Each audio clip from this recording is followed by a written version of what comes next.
ce projet qui est réalisé donc en centre-ville de Grenoble a pour particularité d'être réalisé avec pour l'essentiel avec le matériau bois, notamment pour la partie externa, comme vous le verrez. Cette particularité, c'est effectivement la notion du bois dans la ville aujourd'hui qui s'invite complètement dans nos projets et qui est, je dirais, très attachée à la valeur environnementale et écologique que nous développons aujourd'hui dans l'ensemble du bâtiment. Donc ce bâtiment a deux grandes composantes. Donc une première composante, celle qui va du sol jusqu'au premier étage, qui est la composante, on va dire, verticale et lancée, liée à la structure des colonnes qui sont en arborescence sous le parvis d'entrée et des colonnes qui sont fuselées sur la partie longiligne du bâtiment.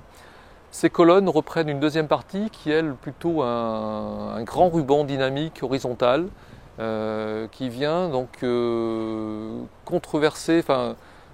s'opposer à cette verticalité par son horizontalité et qui est l'ensemble des salles de classe de l'externat.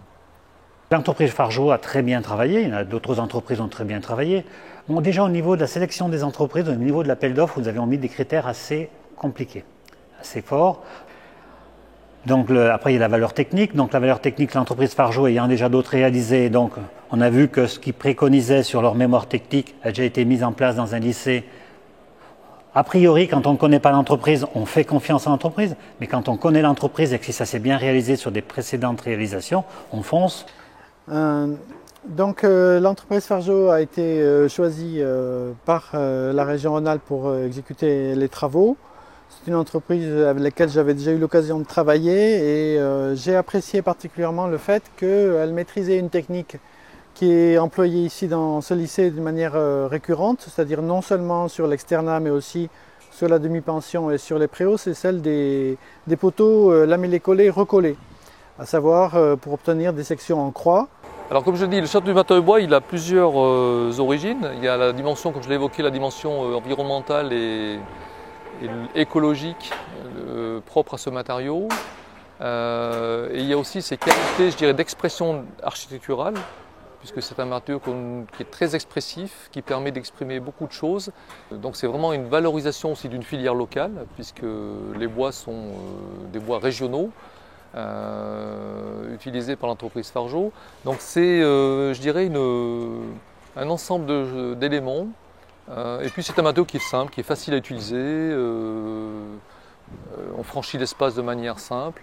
Donc vous verrez, les salles de classe sont d'ailleurs tout en bois à l'intérieur, puisque l'ensemble des faux plafonds sont en bois. Donc il y a un gros travail sur les ambiances aussi. C'est vraiment un matériau qui exprime des ambiances, qui capte la lumière, qui l'accroche.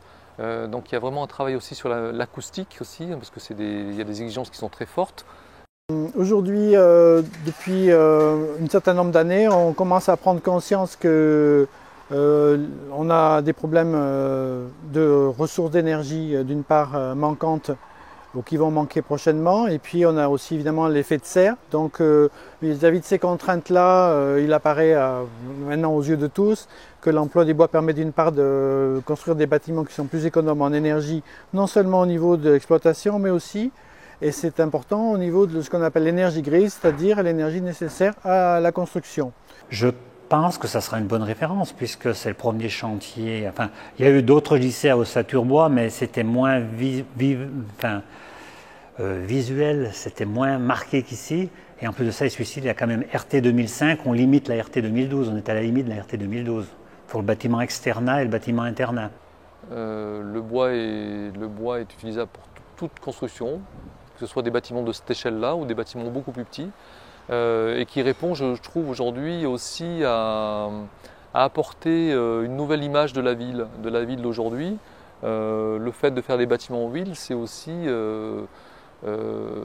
écrire aussi une nouvelle urbanité. Un charpentier, pour nous, c'est quelqu'un qui a une vraie passion. Et on les sent aussi passionnés que nous, finalement, parce que nous sommes aussi des passionnés du bois. Et je trouve que la rencontre entre l'architecte qui aime le bois et le charpentier, elles sont toujours très bonnes, excellentes. Parce que c'est des gens qui sont aussi des créatifs comme nous, une vraie synergie entre l'architecte et ses ingénieurs et l'entreprise. Et ça, c'est quelque chose de très fort. C'est une belle opération, c'est une des plus belles de la région actuellement.